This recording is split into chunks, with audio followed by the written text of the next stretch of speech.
How often do you try to build your balance with your workouts? A lot of times, different wobbling devices and boards and balls and stuff can be added in as a way to try to improve balance. But are these things actually necessary? And if not, what should you be doing with your workouts to help improve your balance? These questions and more are exactly what we're exploring on this week's episode of the Exercise is Health podcast. We're going to cue our introduction and then we're going to dive right into this conversation. Welcome to the Exercise is Health podcast, where we will be breaking down the strategies and tactics you need to know to build your health, strength, and function without feeling achy, sore, or injured. We're your hosts, Julie and Charlie, the creators of the Exercise for Life membership. Your podcast starts now. Hey, welcome back, exercisers, to the Exercise is Health podcast, brought to you by Exercise for Life Studios, where we believe that your health is your most valuable asset. And the single best thing that you can do to both boost and protect this asset is exercise. Specifically, exercise is geared towards building the health and function of your muscles.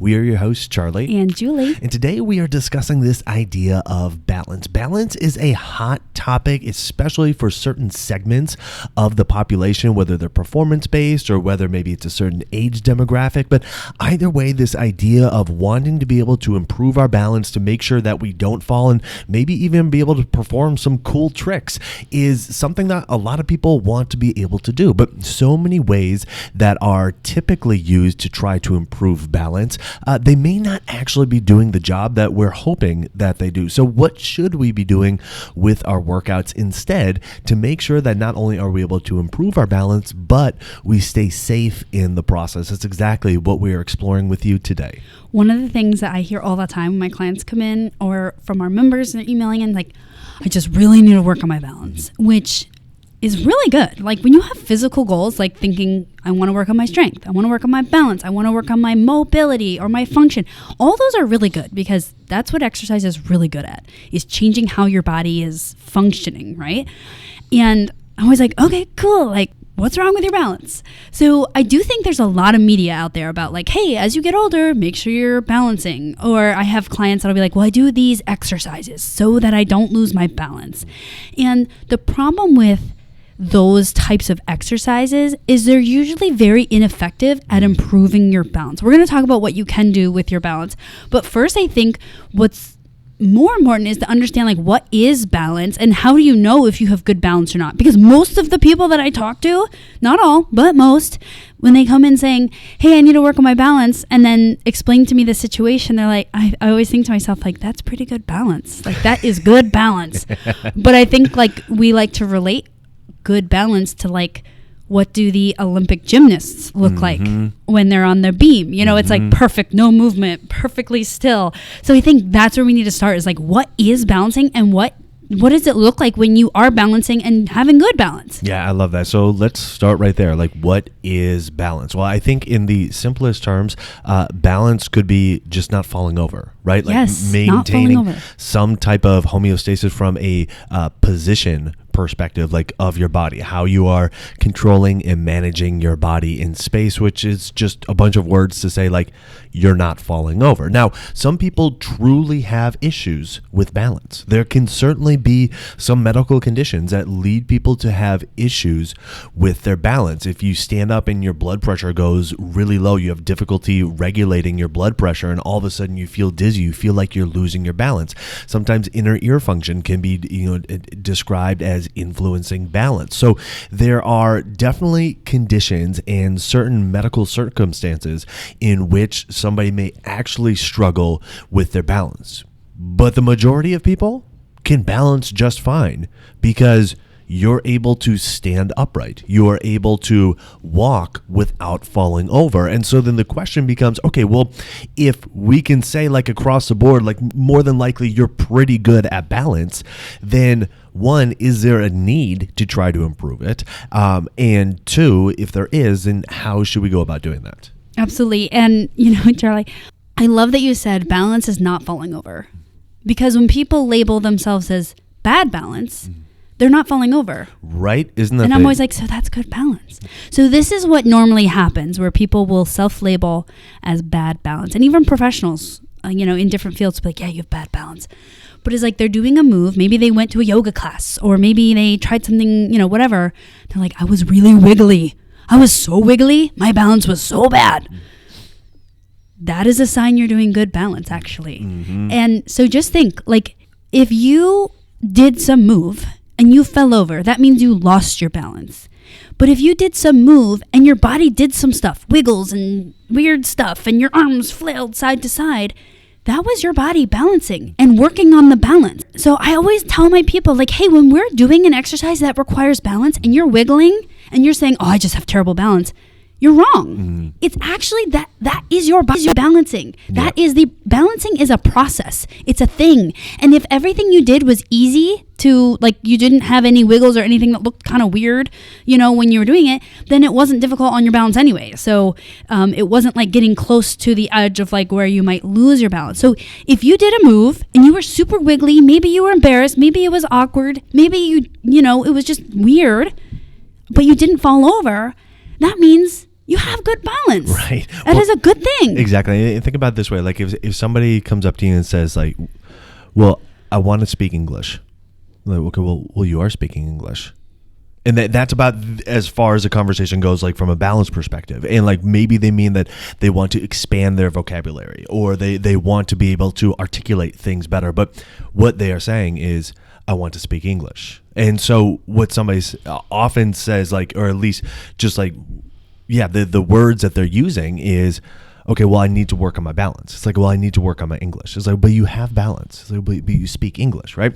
So the idea is like, maybe you feel like you want to be able to improve your coordination so you can balance in a wider variety of positions. Yes. Like that's something, right? That's a legit thing. That's a legit thing. Maybe you feel like, hey, I went to the yoga class or whatever and we were doing some poses and I want that to feel easier. Like there are certain things that I want to feel easier, meaning I want to have the strength or the coordination or the mobility to do these things and not have it feel like it's taking as much effort on my part. That is different than improving balance. All right, that's different than the cumulative sum of you not falling over, because at the end of the day, you more than likely didn't fall over. And this is an important point to kind of section off at the beginning and kind of really nail down, because when we talk then about how to go about performing the skill of balance, the recommendations that we're going to discuss are often not what you're going to see on Instagram or not what you're going to read about in the magazines, because we're talking about, okay, well, what are the component parts that actually contribute to balance? And then how do you go about improving each of those? And then from there, then you can be like, okay, cool, now I can put it all together. And this thing that I thought that I couldn't do before, or that I could do before, but it wasn't with as much relative ease, now I can do it easier. Right. I like this idea, Charlie, or this name. And we're going to have to like really talk about this someday, but this idea of body ownership. And what body ownership is, like, whatever my body can do, I own or I control, right? I have ownership over it. And so what a lot of people experience is like, hey, when I step on one leg or I try to stand on one leg, it doesn't feel like I can own that position very well. Most people are owning it because they're not falling over and like landing on their side or whatever. But it is getting more proficient at being able to do that. And that applies to like everywhere. Like you can't just own your body in some places and not other places. It's like you just expand what you can do. The biggest number one thing that you can do to expand your body ownership, and like what the media or like what we're taught is like balance, is to be strength training. So building strength in your muscles in all ranges, right? Big ranges. Because when do you lose your balance, or when do you lose your body ownership? You fall over, which again, most people don't do, but it's not when you're standing perfectly still in one spot, not moving. Right. It's like when you do that weird reach, or you lifted one leg up to, I don't know, kick something over or whatever. Like when you have large motion is when we get off kilter. So practicing strength training in large motions. And a lot of times when we think large motions, we think stretching, but we really want to focus on the strengthening piece, because strengthening means you own it, means you can contract, means you can control in those big ranges where we often feel like we have less body ownership. Yeah, exactly. And so this really gets to the meat of our recommendation. Hey, if you are wanting to improve your balance, the number one thing you can do is improve the strength of your muscles, improve your body's capacity to then control your body through building your strength. All right. And then from there, then you can go out and start like practicing the different skills that you want to practice, putting yourself into different positions and whatnot, where you can practice accessing that strength and controlling and owning your body. But before that, you have to have the strength to start, to then be able to access it when you are in the more extreme positions. A lot of times we skip that first step. We say, well, I just want to go to the extreme positions and try to not fall over or try to have less wobble. And the problem with that is that if you're not expanding your capacity, before you go into that, it would be like if you kept trying to play chess, but you never actually understood any part of the game. Like you just kept going to the board and just kept trying to play. So like before you jump into a chess game, like maybe you should understand some openings. Maybe you should understand some defenses. Maybe you should understand, some different moves and whatnot, some strategy. And so you're expanding your capacity. And then when you implement it into the game, you're like, okay, cool. Like now I feel like I'm kind of becoming a chess player a little bit, right? So the same idea goes with balance. Like expand your capacity for your body to control itself, to have that ownership by improving your strength, and then you go apply it to the skills of being able to manage your positions in these kind of more extremes that we typically think of with balance. Yeah, Charlie, I finally realized why I'm so bad at chess now, because I don't know any skills except for just what each thing, each piece moves. But anyways, you're right. It's like, hey, we need to build up the strength of your body so that when you're in these larger motions, your body can handle them. And this brings light to exactly why the way that most people train balance does very minimal for their balance. So here's the thing. When you add exercises to your body that you didn't currently do, there will be some improvement because you're adding a stimulus. You're saying, hey, here's a new challenge I'm going to do. I'm going to get better at it. But beyond that, beyond the like, hey, we added some new exercises, it's very ineffective to do balancing exercises to improve your balance. Right. Other than the level of like, hey, we practiced the skill a couple times. That is about it. Here's the reason why. Where do you lose your balance? In big motions, in large motions. Again, we don't lose balance when we're standing like a scarecrow, right?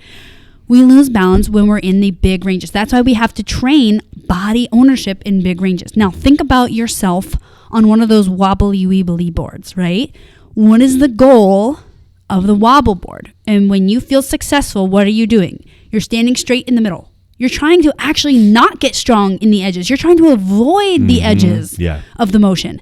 And so that's why it's really ineffective to train balance by balancing, because you just can't get to the full ranges. You can't get to those places that actually are challenging to your body ownership. So that's why often when people are in here, we sometimes will train the skill of balancing. It's a very minor part of someone's session, maybe, 2 minutes.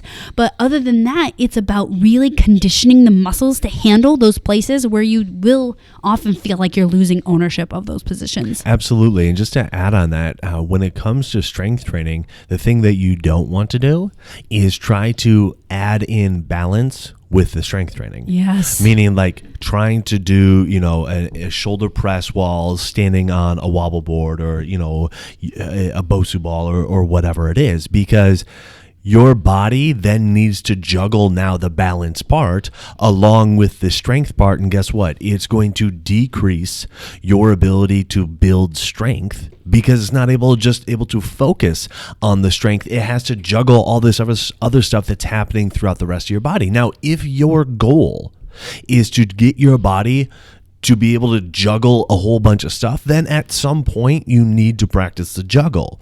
But if your goal is to say, okay, well, I'm going to use my strength training to build my strength and then be able to implement that into the juggle of balance, cool.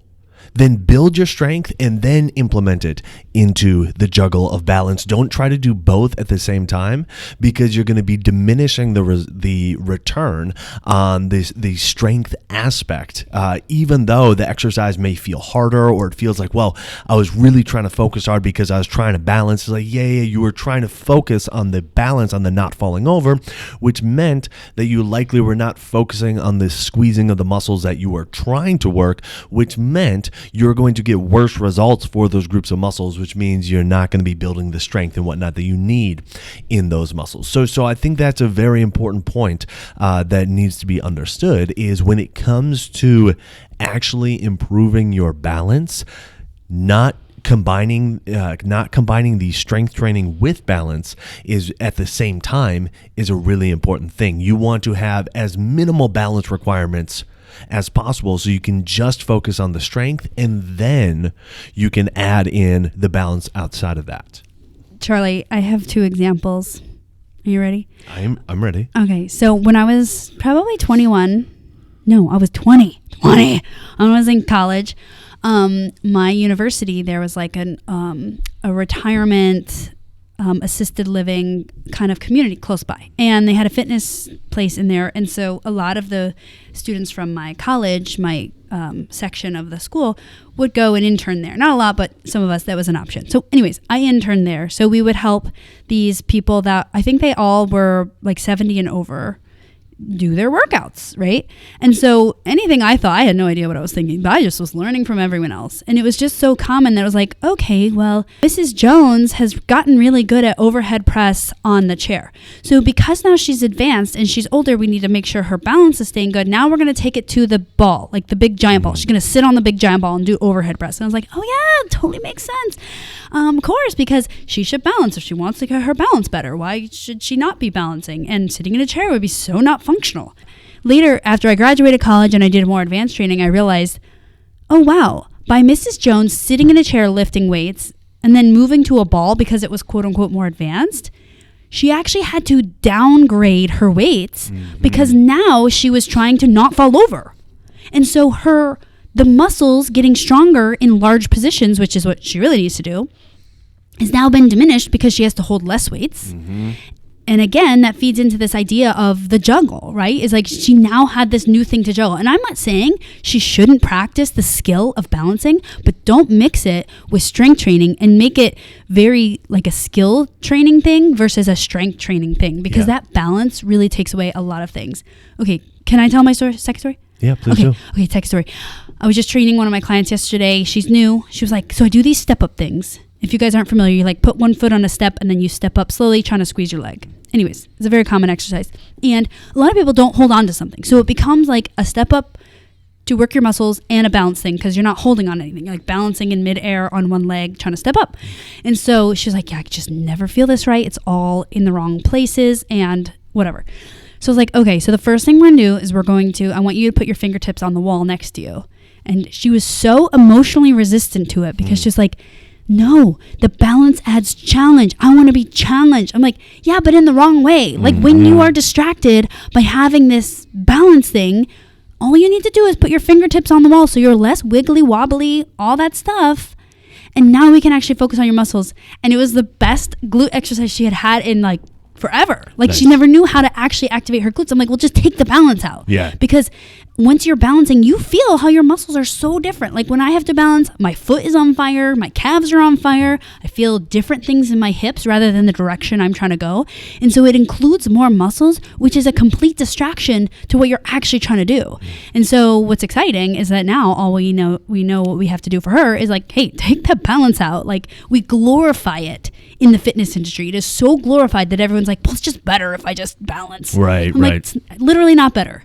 Exactly. It's worse. It is worse in a number of ways. So here's the thing though, Julie, is there are times when knowing that, okay, I need to work on my balance, like that would be a really good thing outside of just some kind of medical conditions. And so I just wanted to bring this up real quick, is that if you feel like your balance on one foot or one leg is more difficult to do than on the other foot or other leg, then that can be a sign like, okay, cool, there's something different going on with one side of my body versus another.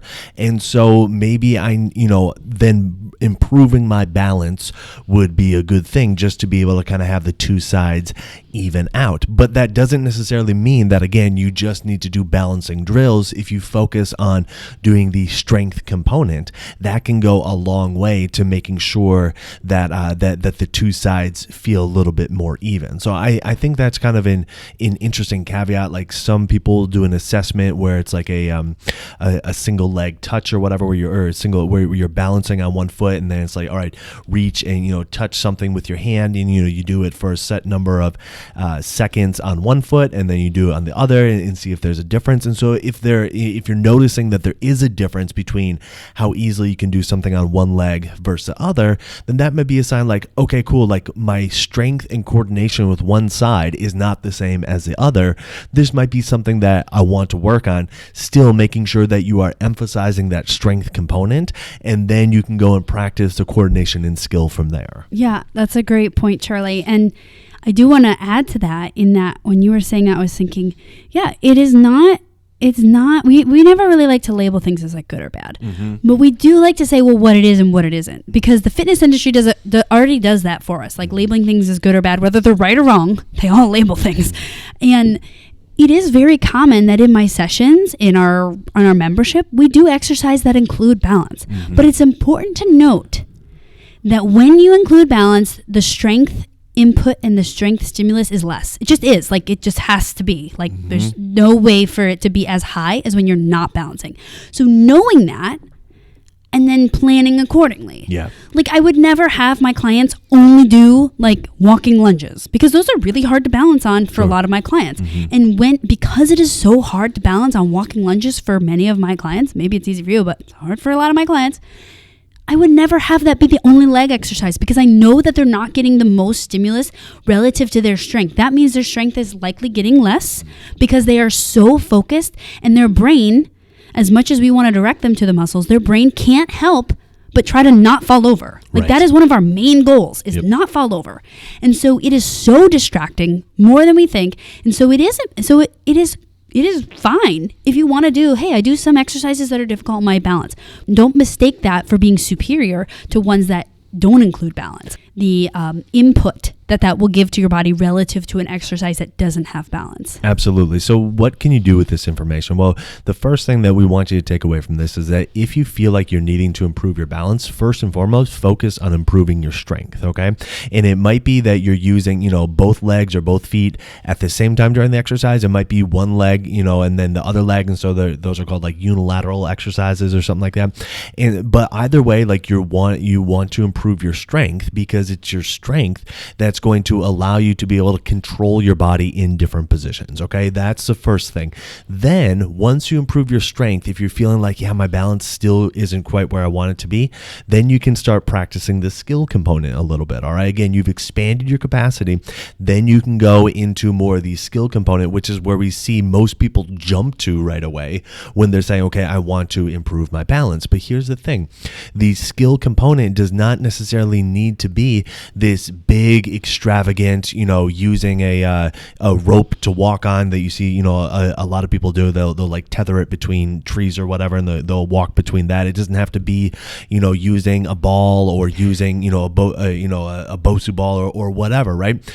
You can improve the skill component by simply just going to the positions that you feel like, okay, I'm close to losing my balance here, and just maintaining that kind of teeter right there, kind of like maintaining your position like on the edge. Like if I went any further, it would feel like I would fall. Just staying right there, and then that can help you improve the skill of recruiting the muscles, employing the strength that you have developed, but then coordinating like, okay, I'm not going to fall in this position. You can find that over time, your balance overall will improve with that, and improve in a much more efficient manner than if you jump just to the skill stuff or using all the balance toys that a lot of people try to implement.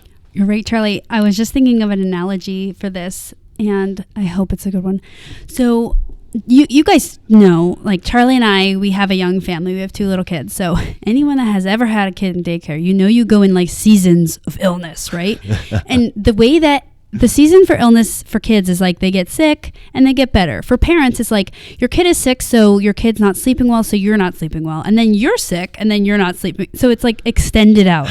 So whenever we go through these seasons, I don't sleep well. And so what happens is I don't want to work out. And so I'm like, oh, I'm terrible at working out. Terrible trainer. I'm terrible.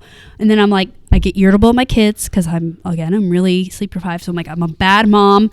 I don't know how to regulate myself. I don't know how to handle tantrums. I don't know how to do any of this. And then I think, oh my gosh, I'm a bad wife because, I'm not holding hands with my husband, or I'm not like making eye contact with him saying I love you all the time. Like I'm just... This is why we do these podcasts, so we can make eye contact. So that we can finally make eye contact. So I just feel bad in every category of my life. And so if every time we went through this season, and by the way, it's always like a 3-week to 1 month thing for us, I feel like, because we have 2 kids and then, the whole cyclical thing. If every time we went into one of those seasons, I was like, so I need to hire a personal trainer. I need to go back to personal training school. I need to go to mom school, learn these new techniques on how to parent. I need to now go back to relationship therapy, figure out how to be a wife, how to be tolerable as a woman, yada, yada, yada.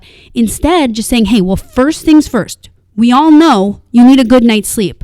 So after like 1 or 2 good night's sleeps, I'm like, wow, I didn't need the therapy. I didn't need these specialized things. I didn't need to do these fancy skills to become a better mom.